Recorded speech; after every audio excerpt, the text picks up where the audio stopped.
It's a new day. It's a new episode, but unfortunately, it is the same old presenter. Here we go again. Oh, it's a windy day today. Can you feel the wind blowing through your hair? Or maybe through your ears, depending on which one comes first. Here we go. Yes, it is English Addict coming to you live from the birthplace of the English language, which just happens to be... Wow, it's England.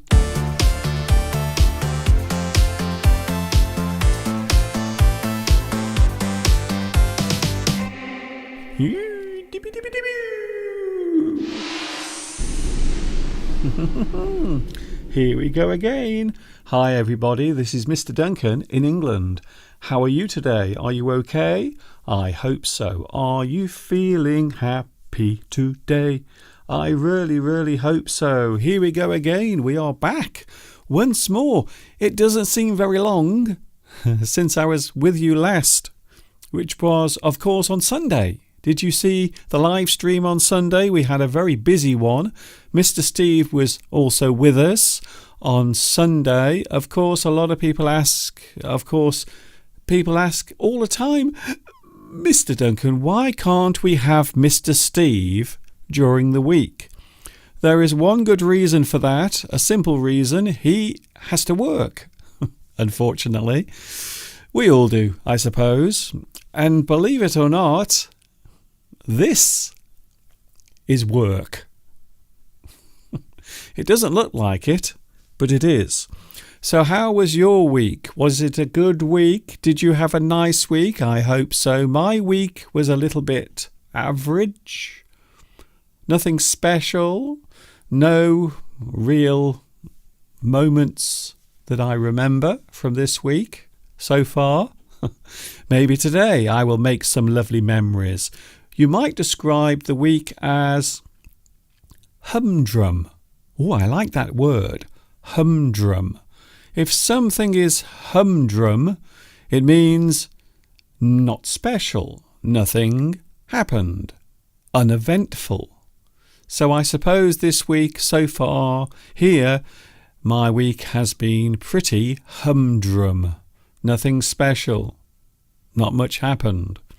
I suppose the most exciting thing today is that the wind is blowing outside. That's it, really. Well, that's what's happening in my little world anyway. Other places around the world, things not so good.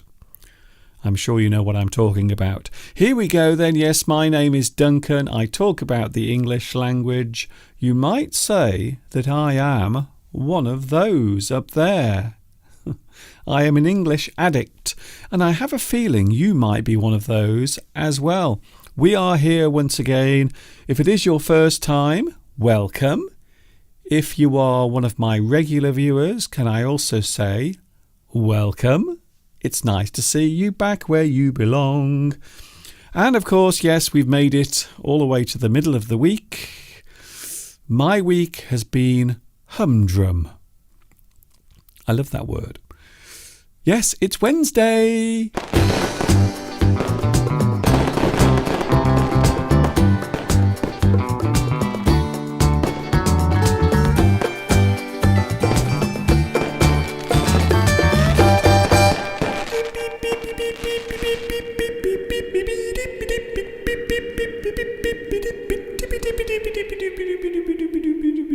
That, by the way, is Morse code for welcome to my lovely live stream. Do people still use Morse code? Do they? I don't think anyone does. I have a feeling that no one uses Morse code anymore. And you know what Morse code is. It's where you tap out using one tone. You beep beep beep beep beep beep beep beep beep beep. Beep, beep, beep, beep, beep, beep, beep, beep, beep, beep, beep, beep, beep, beep, beep. Morse code. And each of those tones, and depending on what the rhythm of those tones are, depend on what you are trying to say. So, beep, beep, beep, beep, beep, Beep, beep, beep, beep. Do people still use Morse code? It is one of the earliest forms of, well, I suppose modern communication when you think about it. I suppose there are other ways of doing it. You can always shout as loudly as you can. I suppose that's one way of communicating with other people. But when you are using radio waves, signals across a long distance, we often find that things like Morse code, well, they were, or it was, quite useful. But I'm not sure about these days. Maybe there is Morse code being used on the internet. I would not be surprised if there is a website somewhere specializing in Morse code. Beep, beep, beep, beep, beep, beep, beep. I wonder. Hello also to the live chat. Oh, nice to see you here as well. Can I give you a lovely wave? Hello.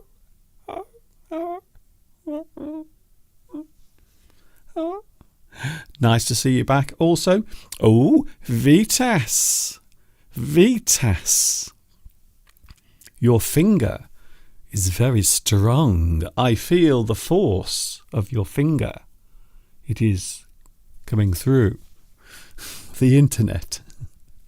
Hello, Vitas. You have a very fast finger, and yes, you are first on today's live chat.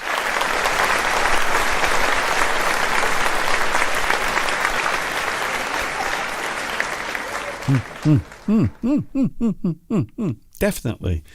In second place, we have Luis Mendez is here today. Hello, Luis. Thanks for joining me also.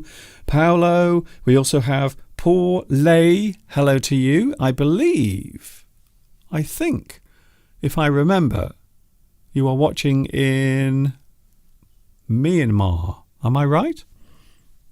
Or am I wrong? Hello also to Palmyra. We also have Beatrice. It is always lovely to see your sunshine on my YouTube channel. Hello, Beatrice. Also, we have Mika. Hello, Mika. I can join you for around about 30 minutes. Hello, Mika.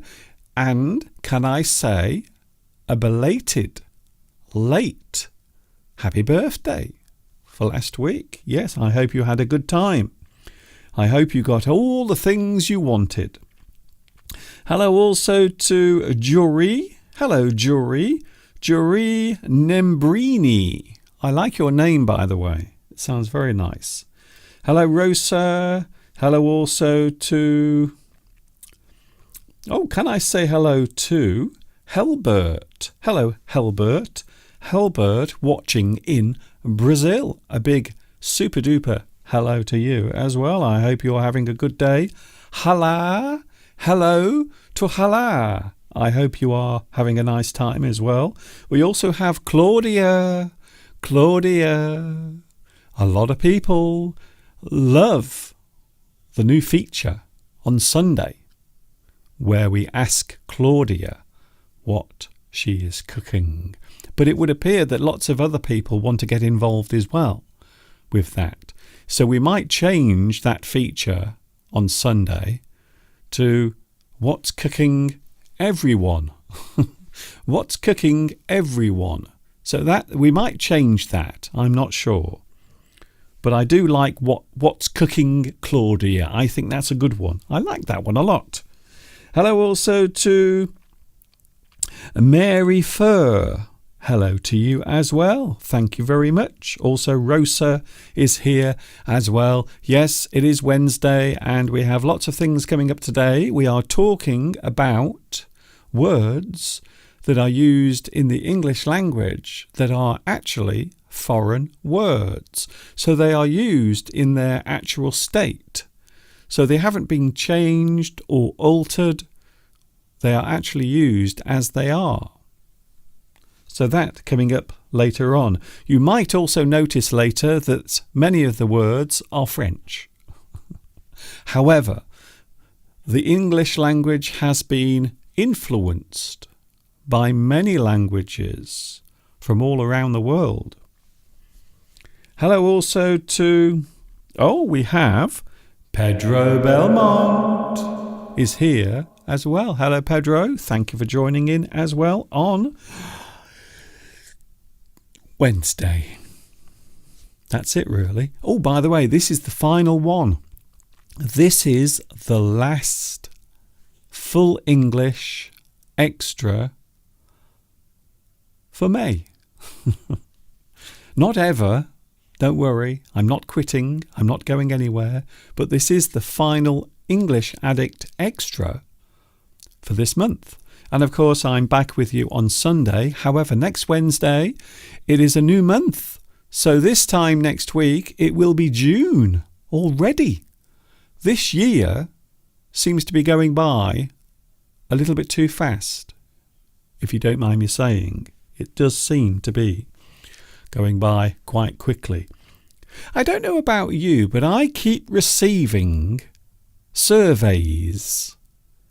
Do you ever do that? Do you ever have a person come up to you in the street or through the internet and they ask you to answer some questions, maybe about a product or a certain service? So I always get, quite often in fact, I get surveys on the internet for me to answer, sometimes from a company that I've dealt with in the past, maybe a company that I've bought something from, and they always write to me, they send me emails saying, Mr. Duncan, we hope you enjoy our product or service. Would you mind taking 5 minutes to answer some questions? And it always takes much longer than 5 minutes. Sometimes they say just 1 minute. It will only take you 1 minute to answer these questions. But then when you start to answer the questions, you realise that it's going to take much longer than 1 minute or 5 minutes. Surveys. I remember many years ago when I used to work in town, I was always bothered by people asking questions in the street. I know that surveys, when you ask people questions and then they give you answers, and then you use that information to help you sell or to help you aim your product or service at a certain group of people or a certain age group, surveys are very good and useful, yes. But sometimes they can be very annoying as well, especially when you're walking down the road and someone keeps bothering you. They want to ask you some questions. Oh, hello there. Good morning. Are you having a good day? Would you mind answering some questions? A few questions. Would you like to answer some questions in this survey? And sometimes you might be in a hurry. You might be on your lunch break and you don't want to do that. You're in a hurry. So you have to politely say no.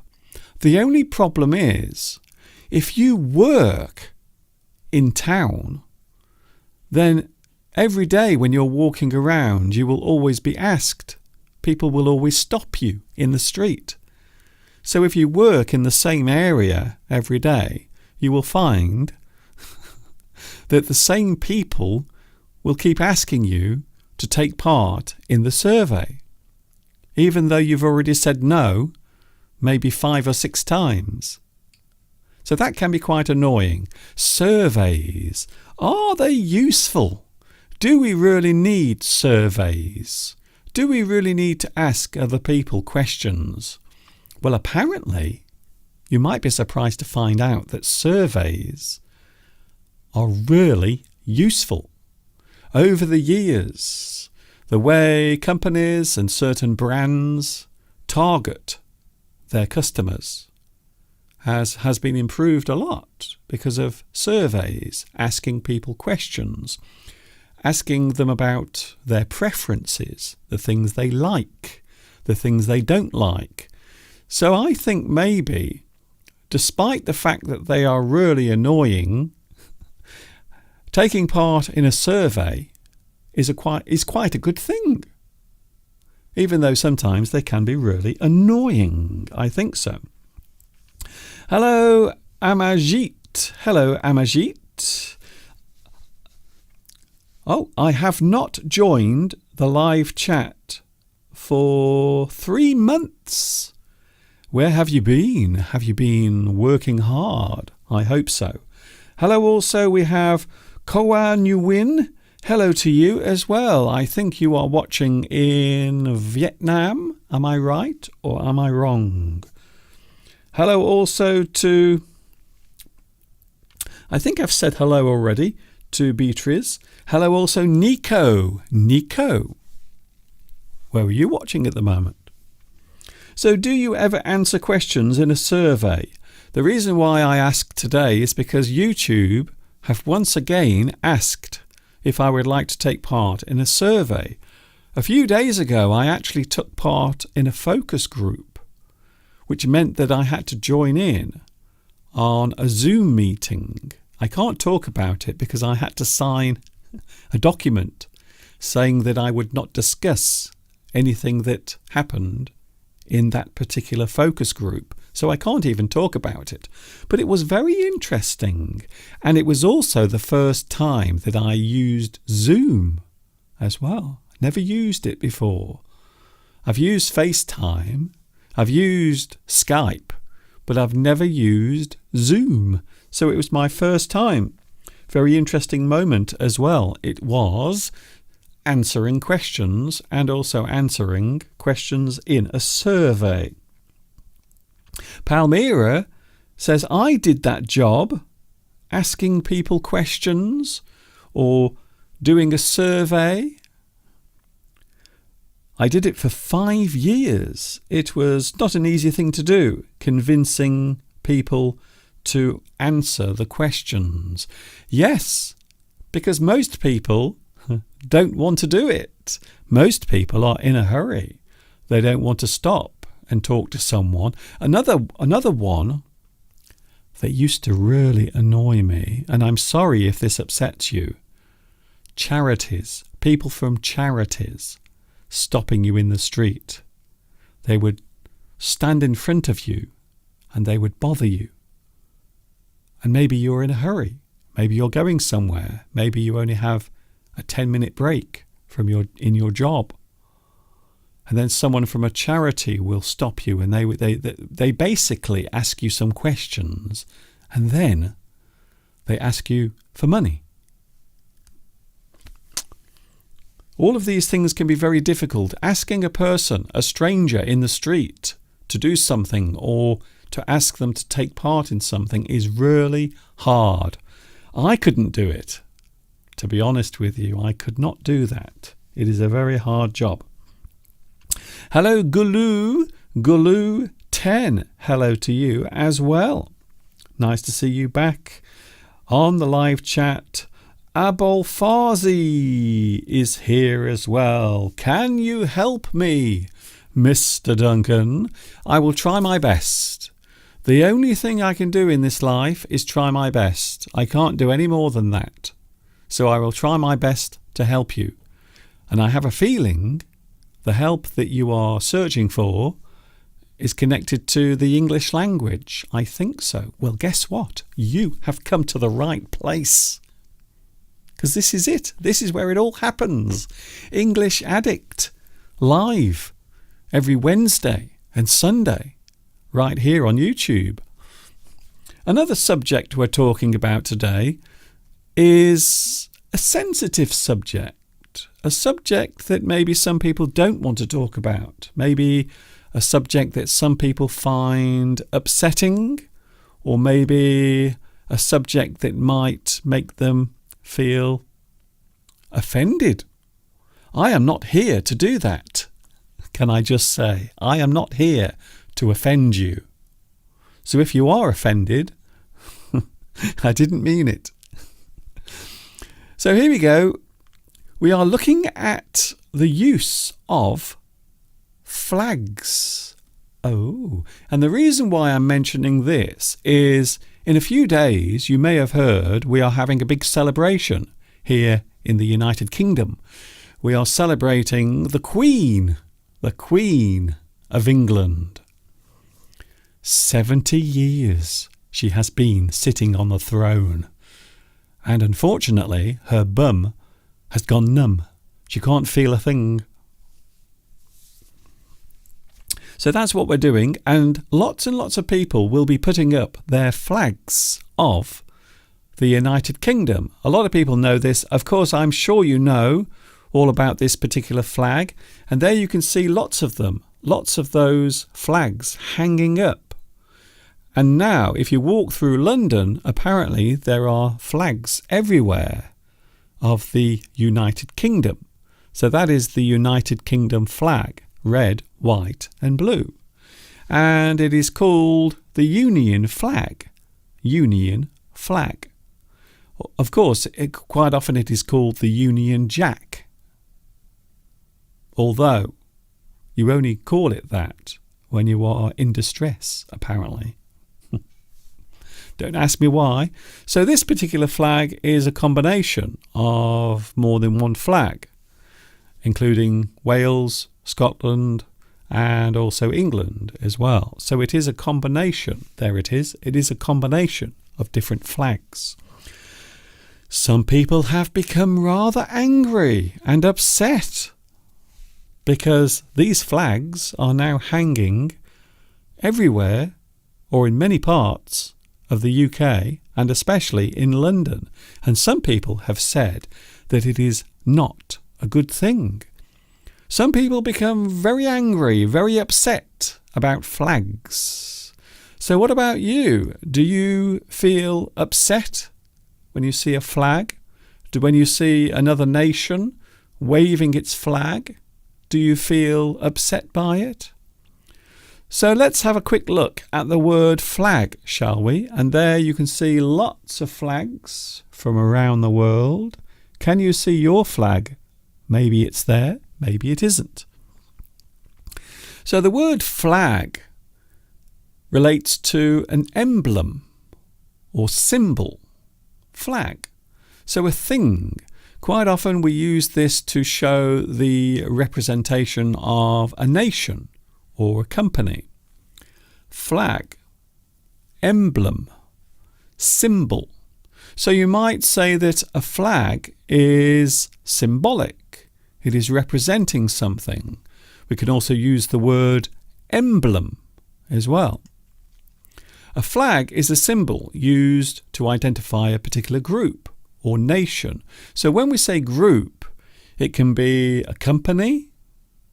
It can be a group of people who are standing up for a certain cause, or it can be a flag that represents a nation or country.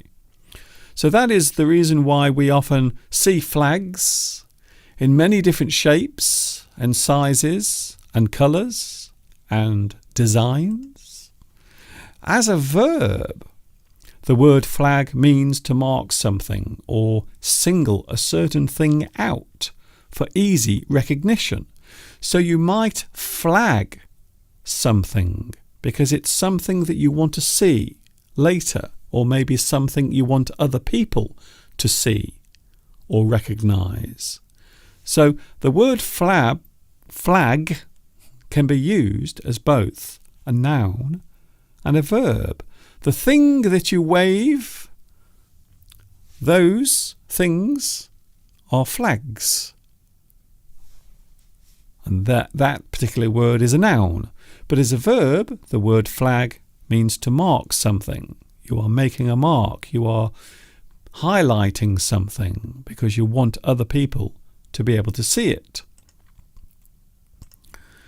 Some view national flags as divisive or jingoistic. Oh, jingoistic is a very interesting word. Jingoism is, I suppose you would call it patriotism. A person who is a patriot, a person who loves their country so much. Maybe they display the flag of their country in their window or outside their house. In the United States, it is common to see at least one flag hanging up outside a person's house. It is very common. But some people view national flags as divisive and jingoistic, which is a very interesting word, actually. As I mentioned a few moments ago, we have the Queen's Platinum Jubilee. And the Queen's Jubilee celebrations that are coming up in a few days from now will involve the flying of the Union flag or the Union Jack. And that is the flag that I showed earlier. There it is. So flags are often seen as a representation of a certain country. They are symbolic. They are used to show the name or maybe the identity of a certain place. There are some words that are often used when we talk about flags. For example,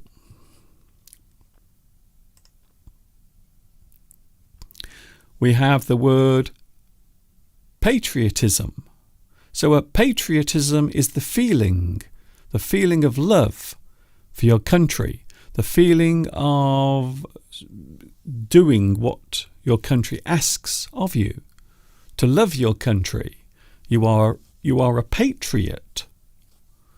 You have patriotism or patriotism. And this can also be described as allegiance or loyalty. So a person who is a patriot is a person who also has allegiance and loyalty towards their country. The second word underneath there is nationalism. And I suppose over time and over recent history, the word nationalism has almost become an offensive word. But to be proud of your nation, I suppose you could use nationalism. However, these days people often regard it as another word for xenophobia, the dislike of other countries outside your own. And then we have symbolism. Flags are often seen as symbols. It is something that has been created to represent another thing. So symbolism relates to representation. You are representing something. And I suppose the question I could ask you is, do you think national flags are a good idea? Are they a good thing? Is it good to display your flag? Maybe certain flags upset you. Maybe there is a certain flag that you don't want to see for various reasons. So I suppose when we talk about flags, we are talking about national flags, similar to the ones that you can see up here on the screen right now. National flags, flags of the world, which of course is a feature that I sometimes do. I sometimes show the flags of the world because I like to do that. We might do it today. If you want to see some flags of the world, all you have to do is say, "Yes, Mr. Duncan, please, can we see some flags of the world?" So what about you? Do you think that flags are a good thing? Do you think it is good to see the flags of the nation? One of the things I love to see, I will be honest with you, one of the things I like seeing is when lots of different nations have their flags next to each other. So when you see lots of different flags flying, and they are from all different nations, but they are all also joining together, maybe in a meeting or a conference, a group of people come together to talk about issues. It is a nice sight because it represents not only countries but also people coming together to share their differences and sometimes to disagree on things. However, as I always say, as long as we are talking, as long as we are discussing, as long as we are having some form of communication or dialogue, there is always hope for the human race. Because one of the worst things you can do in any relationship is to stop talking. When your communication stops, when you stop talking to each other, then that is normally when the relationship starts to have problems. Alvaro says, it does pay good money if you are taking surveys or doing a survey. So maybe you are asking people questions in the street. So it is a good way of earning money. I think so. As I understand it, if you are asking questions in the street, if you are taking surveys or doing a survey, I think you get paid depending on how many people you have actually asked the questions to. So the more people you ask and the more people who reply, the more you get paid. Am I right? Is that how it works?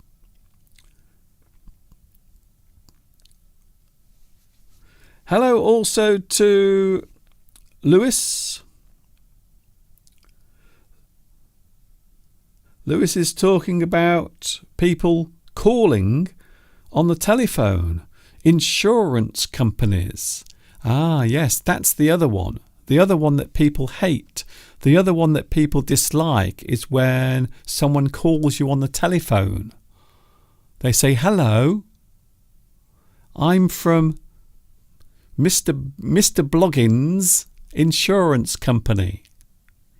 Can I please ask you some questions about your insurance? Do you have insurance? Because we have a very good offer. We have a very good deal to tell you all about. If you have a few moments, I would like to ask you some questions. And quite often you don't want to talk on the phone because you are busy, you are doing something.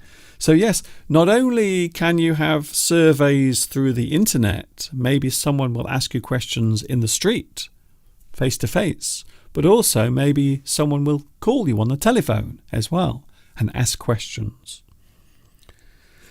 I always feel a little uncomfortable when people phone my number and they want to find out about my personal details.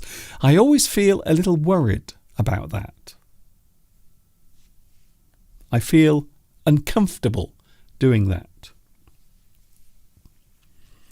Mary Furr says the flag of my country has been named as one of the most beautiful in the world, the Mexican flag. Very nice. Claudia, hello Claudia. Talking about flags, patriotism, today is an important day in Argentina. Usually we will wear a little flag on the chest in the same way that you wear a poppy in the UK, to remember this day in 1810 when Argentina became independent from Spain. Yes, Independence Day. And I'm not talking about the movie. It's not the movie I'm talking about with the spaceships and the aliens coming down. It's not that one. Independence Day is normally when one country is released from the control of another country. Over the years, I'm sure you've heard all about the British Empire. Some people remember it fondly, and some people remember it in other ways. But many countries that were controlled or ruled by the British eventually gained independence. They became free from that country. And Claudia is talking about Argentina, which became independent from Spain. Gulu says, I love my country. I think there's nothing wrong with that. I don't think there is anything wrong with loving the place where you live, loving the country. Maybe sometimes you might even have your flag in your hand and you might wave it. Lots of people will be doing that in a few days here in the UK. because there are some big celebrations taking place at the beginning of June for the Queen of England as she celebrates 70 years as the Queen. That's a long time when you think about it. I know what you're thinking. You're thinking, Mr. Duncan, what about you? Are you interested in the Queen's Platinum Jubilee? Not really. I will be honest with you. Already, I am tired of hearing about it because it's all they talk about at the moment. And the holiday, I think it's 3 days. Is it 3 days we have? So it isn't just one day. I think it's 3 days that we're celebrating the Queen's Jubilee, which I think is too long, to be honest. I think we have more important things to think about in the world at the moment, instead of waving flags at the richest woman in the world. But that's just my opinion. It might not be the same as yours. So flags, we are talking about flags, and I think it is a good opportunity to take a look at some of those flags. I think it is a good moment of time to take a break and enjoy those lovely flags of the world. And maybe somewhere your flag will be included.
There they were, those flags of the world. I hope you enjoyed that. Did you see your flag? Was it there? If it wasn't, please let me know and I will try to include it next time. This is English Addict, and yes, it is Mr. Duncan. That's me, by the way, talking about the English language. We are talking about flags today because in a few days lots of people will be waving their flags at the Queen of England because she is celebrating her 70th year sitting on the throne. Some people are really excited about it and they feel as if they want to join in with the celebrations, whilst other people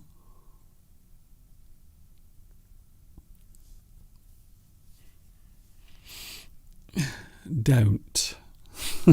They don't want to join in. There are people on Twitter complaining about the Queen's Jubilee weekend, and a lot of people are saying they are going to do something else. Some people are going to go for a walk in the countryside, a long way from the internet and the television, and they won't be able to see any of it. They are trying to escape. They are going to escape the Queen's Jubilee, which is coming up in a few days. Ricardo, hello Ricardo. Being proud of your country is an act of gratitude if you live in the first world, so to speak. That is a very good point. Of course, we do like to categorise things. We like to categorise everything. People, places, and I suppose also one of the categories that we like to talk about from time to time is how wealthy a person is or a country is. And I know I don't really like this particular phrase. I'm not a big fan of this phrase, but we often talk about wealthy countries as being the first world. And then countries that are poor or seen as living in poor conditions, described as the third world. Now, I don't particularly agree with those phrases because they are, I want to say they are judgmental. It doesn't sound right. However, in the past, it has been used a lot. We often talk about the third world when we are talking about developing countries or countries that do not have resources or internal wealth. So some people think it's a good idea to do that because it helps to define the differences or the gap between those nations, and other people don't. Theo, hello Theo Platty. I have never understood the purpose of waving national flags, let alone for some monarchs. Well, there are people who do not like monarchy or to have a monarch or a leader or a ruler of a country. And it has happened over the ages. I'm sure you can think of at least one country that has removed its royal family or the rulers or the ruling class. I can think of at least one country straight away. So it does happen. And there are people here in the UK who do not like the royal family. They are not monarchists. They do not like having a monarchy. Even though these days the royal family, the Queen of England, doesn't really have any actual power. All of that power was removed a long time ago when the Magna Carta was written. So freedom was given to the people. Before that point, there was no freedom, and people were treated like cattle. So I suppose that is the difference. Some people are royalists, and some people are anti-royalist. They don't like the royal family. But one of the things about living in a free country is you can express those opinions. So those people who do not like the royal family and they disagree with having the Queen or a king, they have the freedom to express that opinion. Hello, Nepal. Nepal. Yes, Nepal is a country very close to China. Hello also to, yes, Amarjeet. Thank you very much for your message. Lewis in Portugal. In 1910, the monarchy came down, and it is called Portugal Day. Portugal Day was the monarch's birthday. Sorry about that, I got that wrong. Portugal Day was the monarch's birthday. Today's Portugal Day is the date of the Camões' death, which is the 10th of June, Portugal's greatest poet. Oh, I see. So your national hero, you might have a national figure, for example. So that occurs on the 10th of June. So would that be the same as Portugal Day? Would you say that the 10th of June is your national day? Because a lot of countries do have national days. For example, we have one for Wales, we have one for England, and we have one for Scotland as well. Palmyra says the term Third World was born in Cold War times. These days it is not used anymore, some scientists say. We do hear it used from time to time, especially when we're talking about the difference between countries that have wealth and countries that don't have wealth. We often talk about the gap between those countries. And I think it is a subject that should always be discussed. It should always be talked about in some way. Hello to China. Hello, China. Ni hao. Wo shi. Lao shi Duncan. Did you like my Chinese? I was speaking Chinese then. Did you like that? Hello to China. Nice to see you here as well. I think your name is Lin. Is it? I can read the character from your name. I think your first character is Lin, which means wood, an area of trees. Hello also to... Can I say hello? I had a strange question come through earlier. Oh, how would you pronounce Rohan? Well, I suppose you could say Rohan, or some people might say Rowan. So it depends really. It depends on what that person's pronunciation is. So hello to Rowan or Rohan. I would imagine in that situation there are more than one way. There's more than one way to actually say that. Hello, Lewis. Yes, Mr. Duncan. It is National Day. So the National Day of Portugal is coming up very soon on the 10th of June. Very good. I hope you have a nice time. Even though you are in France, I'm sure you will be thinking of your fellow countrymen and women and everything in between. English Addict with you for a few more moments, and today we are looking at a very interesting subject.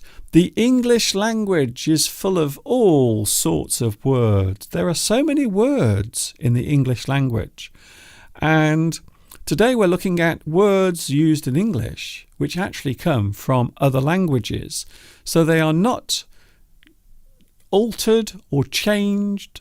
They are actually the same word as they are used in the language that they come from.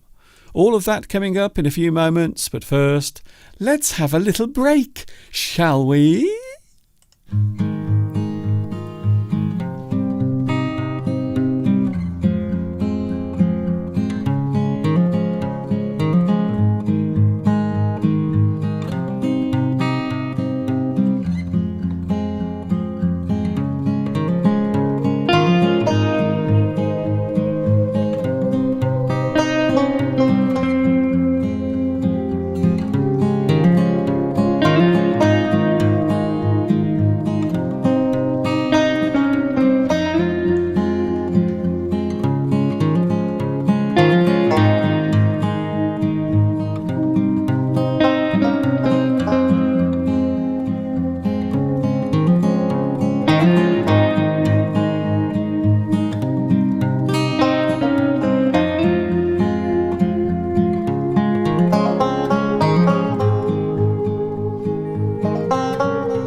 Everyone loves the cows. Everyone, including you.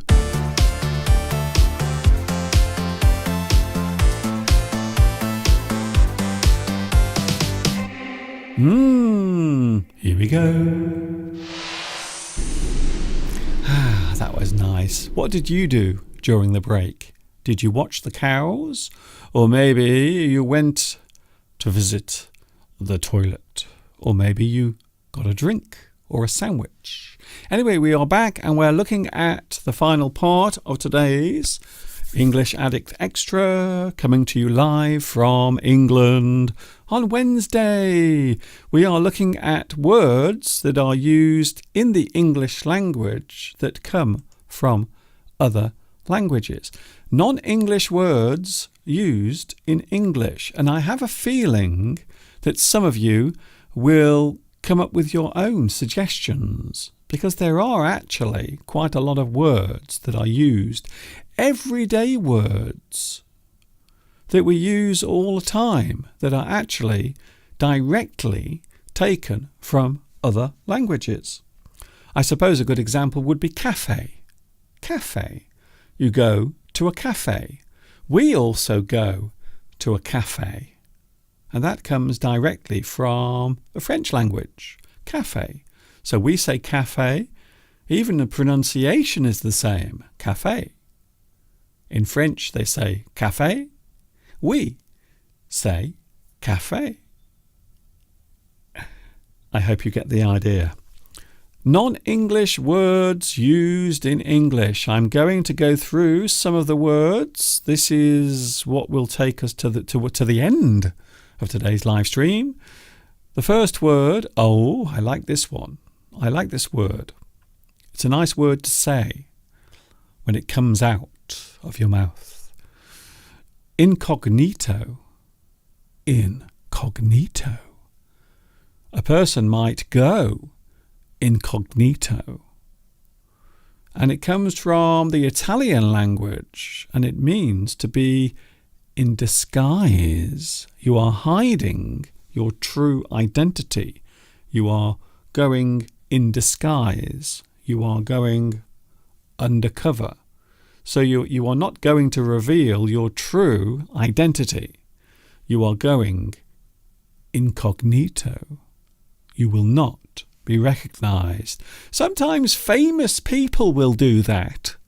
They will go out and they will wear a disguise. They will put something on their face. Maybe they will wear a large hat or a pair of Sophia Loren glasses. Who remembers Sophia Loren?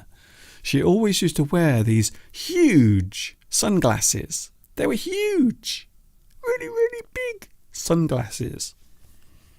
And a lot of celebrities wear sunglasses when they don't want to be recognized. They don't want people to recognize their face. They do not want to be bothered by their fans, even though it is their fans that made them famous. And sometimes this is a problem with celebrities. They forget how they got where they are with all of their fame and fortune. It's because of us, the fans, watching your movies and buying your songs. So sometimes I think celebrities do forget that it is us, the common person in the street, that put them where they are. I think it does happen sometimes. Incognito, to go undercover, to go in disguise. Kanye West. Yes, I suppose Kanye West is a good example of a person who goes out in disguise. Incognito. Here's another one. Another one beginning with the letter I. I like this one. It also happens to be the name of a song by Marillion. Incomunicado. It sounds Spanish, doesn't it? That's because it is. Incomunicado. Incomunicado means unable to be reached. If a person is out of touch, they are maybe travelling somewhere. maybe they are a very long way from any internet connection, or maybe they don't have their cell phone, you can say that that person is incommunicado. You cannot communicate with them. They are incommunicado. I like that one. So maybe sometimes when you go on holiday, perhaps you don't want to be bothered by people.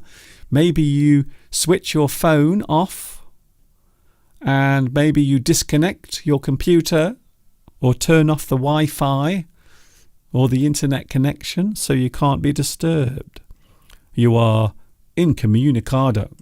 I like that one. Here's another one. If you are like me and you like drinking coffee, I love coffee, by the way. I really do like drinking coffee.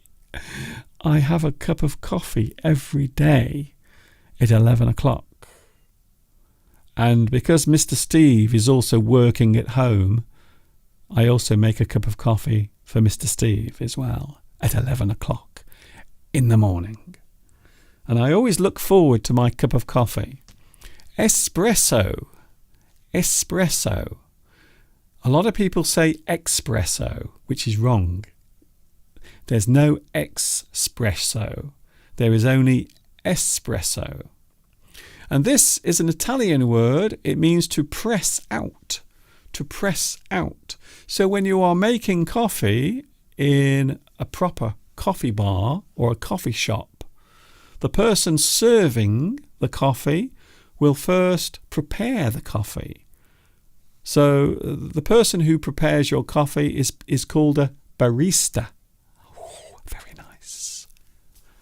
And espresso is a type of coffee.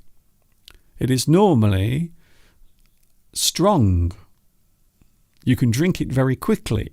If you need to drink that coffee, if you need to get that caffeine into your body really fast, you will have an espresso.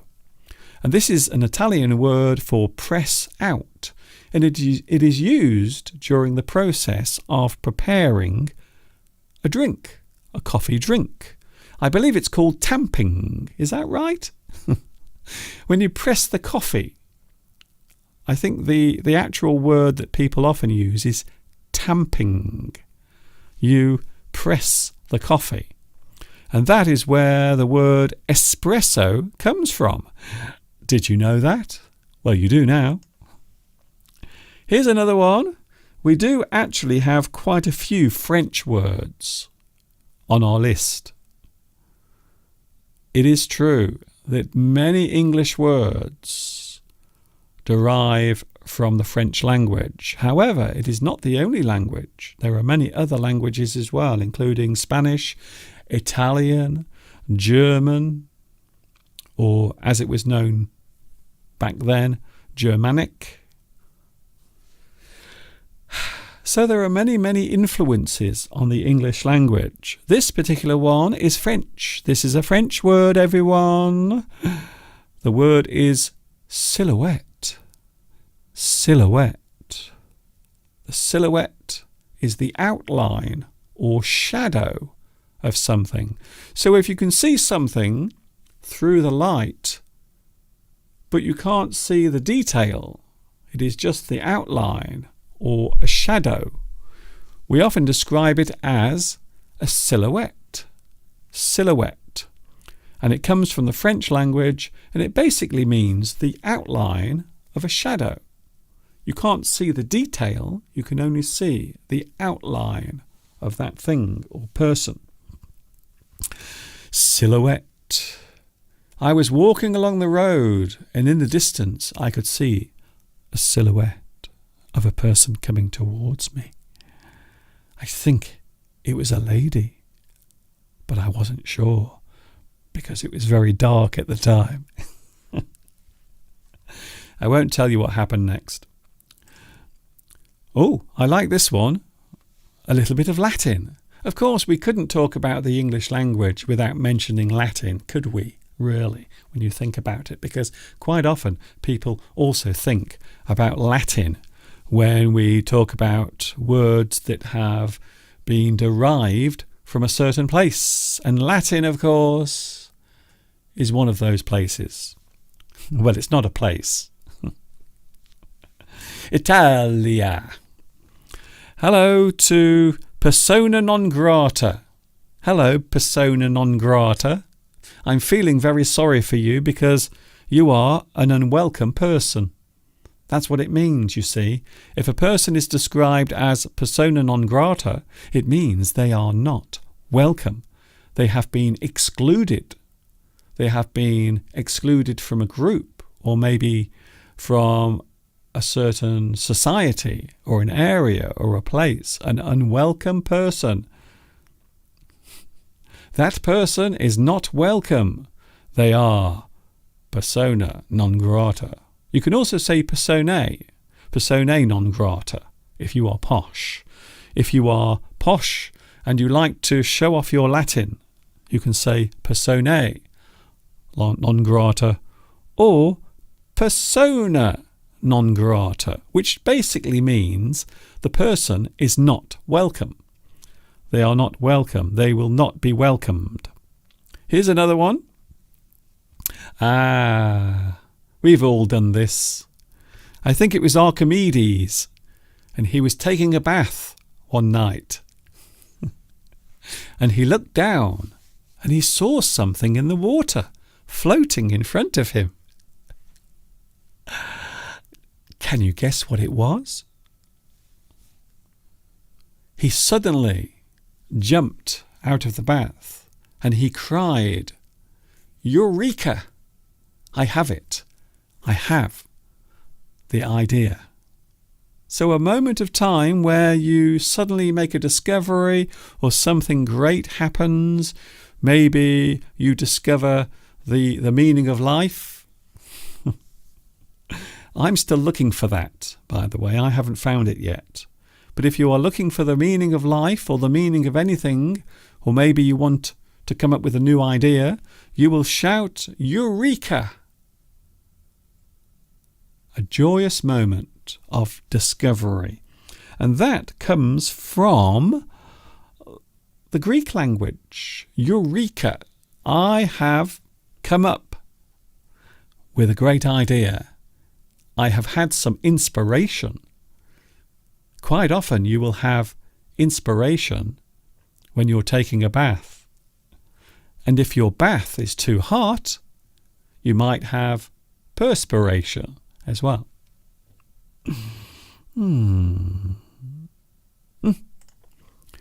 Here's another one. This particular word comes from the Italian language. It is fiasco. Some people describe my Sunday live stream as a fiasco. A chaotic disaster. Mr. Duncan, we watched your live stream last Sunday, and can I just say it was a complete fiasco.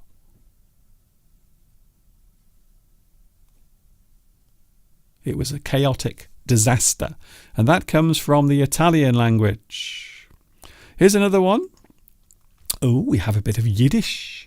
Hello, hello, hello.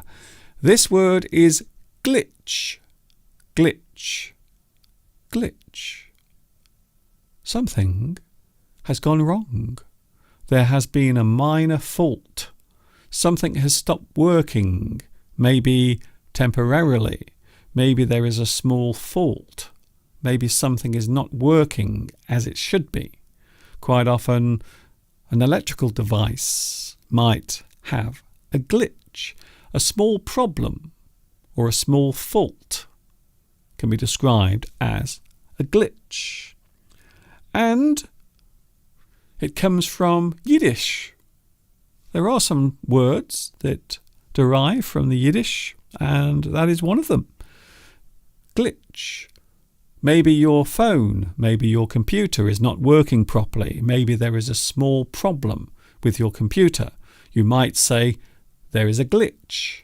I'm sorry, I can't talk to you today on my computer. I can't meet up with you on Zoom because my computer has a glitch. It has a problem. Something is not working. Here's another one. Oh, we're going all around the world now. Here we have from the Hindi language, we have guru. Guru. It's not easy to say that. Guru. A guru is a spiritual leader, a person who is good at giving advice, a wise person, a person with wisdom, intellect, charm, and good looks.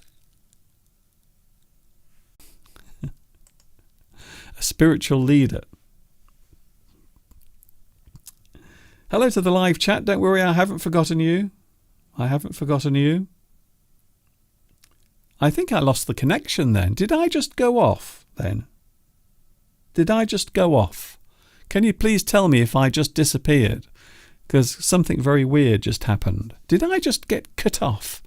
Did YouTube cut me off again? Terrible. Here's another word, doppelganger. I like this word. It is a word that is often misunderstood. It is used sometimes in more than one way. Doppelganger. It is derived from the German language, and we use it in English to describe a ghostly partner, maybe a person who appears in the background, maybe a person who might be trying to become another person. They are always there in the distance, a ghostly partner, a ghostly apparition, something that appears. But also quite often people say doppelganger is just a person who looks like another person. They are almost identical to the other person. Do you have a doppelganger? Do you know a person who looks like you? That is what it means. Valentin says you are really an English guru to us. Thank you very much. Valentin says, Mr. Duncan, it's all about you. Yes. You are all of those things. Thank you very much. I needed that lift today. I can now make it through the rest of the day after those lovely words of praise. Thank you very much. So a doppelganger comes from the German language and it means ghostly partner. But it is often used to also mean a person who looks like another person, maybe an imposter, a person pretending to be someone else. Here's another one. Yes, we have lots of words from the French language, as I said, and here is another one. Another one from French. Rendezvous. Rendezvous. Maybe you have a rendezvous with your girlfriend or your boyfriend or your partner. Perhaps later on you are going to have a rendezvous. Maybe you are going to arrange a rendezvous tomorrow or next weekend. You are going to have a meeting with someone. You are going to meet up together. You are having a rendezvous, an arranged meeting. And that comes from the French language. And it's very nice, isn't it, when you have a rendezvous? It's quite exciting, isn't it? It's very exciting because there was a period of time where we could not have rendezvous. We could not meet up in person. So lots of people now are excited because they can, once again, meet up with each other. They can have their rendezvous together. Here's another one. Oh, French again. Another one from the French language. Zudzika says, I'm very sorry I am busy today. Here's another word, avant-garde. We often describe a person or a thing that is unorthodox or experimental, something that's never been done before, or maybe something that's never been tried before in the past. We might describe it as avant-garde. Maybe a certain type of theatre, a certain type of performance might be described as avant-garde. If it's something new, if it's something that's never been done before, a certain process, or a certain way of doing something that's never been done before can be described as avant-garde. Very nice. Here's another one. I will be going soon. Oh, we are now having a German word. So don't worry, I haven't forgotten about you if you're watching in Germany. Angst. Angst. That's a good one. I like that word. Although it is not a very positive word. It is actually quite a negative one. If you are feeling worried, if you are fearful, to have worry, to have fear, you have angst. Angst is the feeling of fear or worry. Angst. It perfectly describes how you feel in German. Oh, hello to all those watching in Japan. Karaoke, karaoke, I like to sing. Karaoke, I like to try and sing in front of people. And sometimes it is terrible to listen to. Karaoke, this comes from, of course, Japanese. I think we all know this. Do people still do karaoke? Because it used to be really popular. But I don't think it's very popular nowadays. Is it still popular? I remember when I was in Malaysia, I used to go to one or two karaoke bars and you could sing to your favourite songs.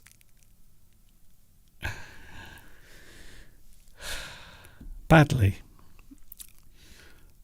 It comes from Japanese. Karaoke, it means empty orchestra or empty space. Empty orchestra or empty space. Very similar to a vacuum. When we talk about vacuum, we are talking about an empty space. But karaoke is when you sing along to a piece of music, quite often in a club or a bar. I used to love karaoke. I did. Very nice. Here's another one. I think this describes me so well. This is the word that everyone uses when they talk about me as I walk down the road in Much Wenlock. There are people queuing outside the butcher's shop and they all look in amazement as I walk by. They are going, wow, look at that guy. He is so macho. Macho comes from Spanish and it means a strong, arrogant man. Well, maybe one of those words could refer to me. I'm not sure about strong. I wouldn't say that I'm a strong man, although if I had to, I would put up a very good fight. I think so. Macho, a strong and maybe sometimes arrogant man. So we often use the word macho when we are talking about a man who is strong, a man who is physical. He has big muscles. Maybe he acts in a manly way. Hi there. I'm so macho. There was a song, wasn't there? I'm sure there was a song many years ago. Was it the Village People? Macho, macho, macho, macho man. I wanna be a macho man. That one. Is that the one? Spanish. Strong, arrogant man. Macho. A very macho man is not what I am. Here's another one. Oh, another interesting language as well. The word pundit. Pundit. A pundit quite often is an expert or a commentator. Quite often when you're watching a sports program, maybe you are watching a football match or a tennis match or a cricket match, or maybe you are watching American football, which now has become very popular over here. A lot of people now have become fans of NFL, the National Football League, which is American football. It's very similar to rugby. So quite often a pundit will give their expert analysis of a situation, maybe a match, maybe something political. They will commentate, they will talk about something, quite often in an expert capacity. So that's why. Pundit. And it comes from Hindi. I didn't know that. So even I'm learning things today from my own lesson. Oh, this is something I've always wanted to be one of these. Raconteur. What is a raconteur? Well, again, it comes from the French language. A person who is a raconteur is a good storyteller. They are very good at telling stories. To recount a story is to tell a story. But quite often you will do it in a very good way, clear.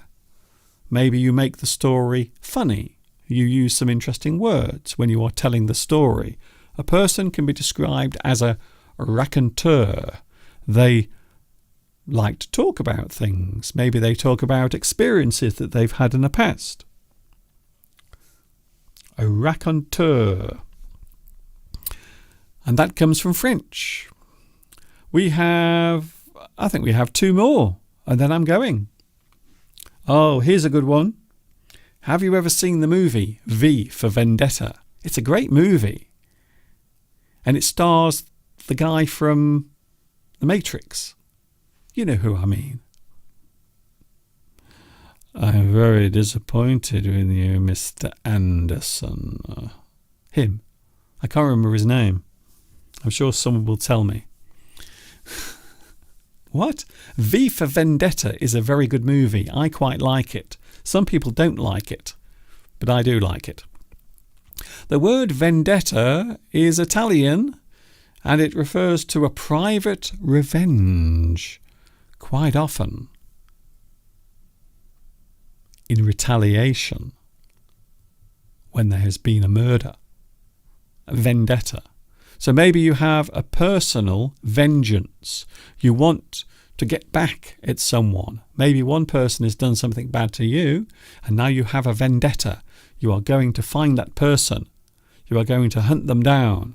You are going to find them, and you are going to do something. You have a vendetta against that person. A private revenge. And it is used in Italian.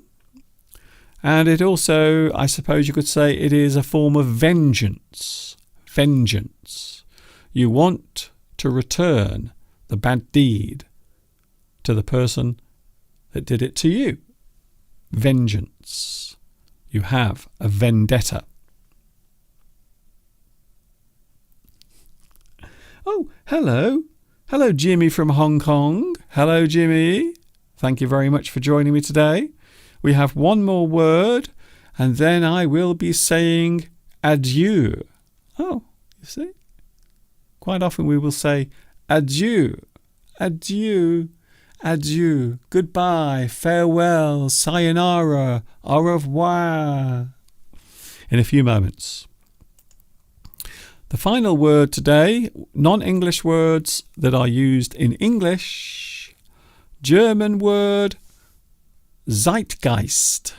Zeitgeist. We often use Zeitgeist when we are expressing the spirit or the feeling of a certain time. The Zeitgeist. So I suppose you could talk about the Zeitgeist of the pandemic, the feeling, the mood, the behaviour. The Zeitgeist is the spirit or the feeling of a particular time. it is almost time for me to say adios. Almost. Today we've looked at flags. We've looked at the reason why people like flags in this country. We will be waving our flags to celebrate the Queen of England. I am back with you on Sunday from 2 p.m. UK time. I will put that on the screen. Can you see it? I hope so. There it is.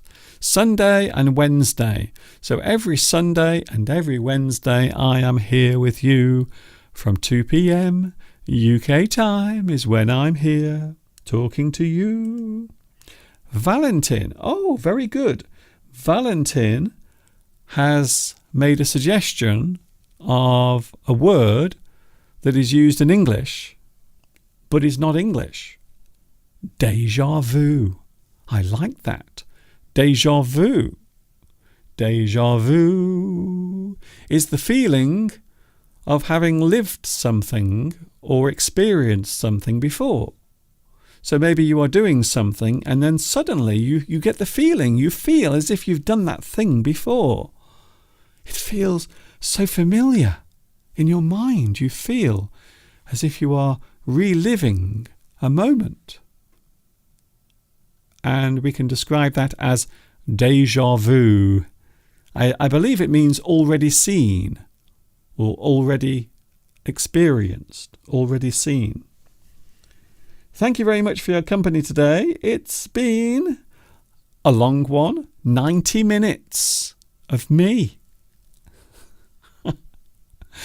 I'm sorry about that. Hello, Zadzika. Thank you very much. Thanks, Mr. Duncan, for this interesting and complete live stream. Have a good afternoon. I will try my best to have a good day. I will enjoy the rest of the day. The sun is trying to come out.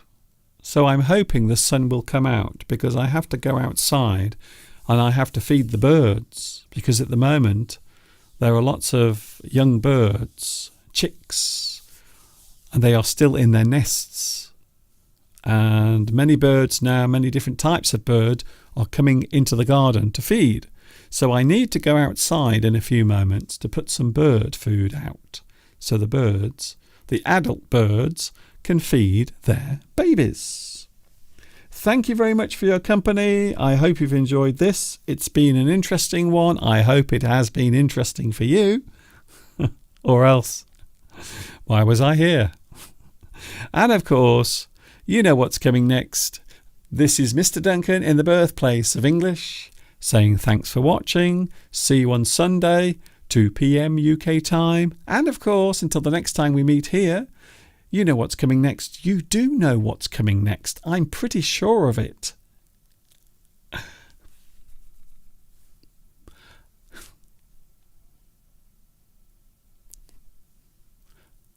Ta-ta for now.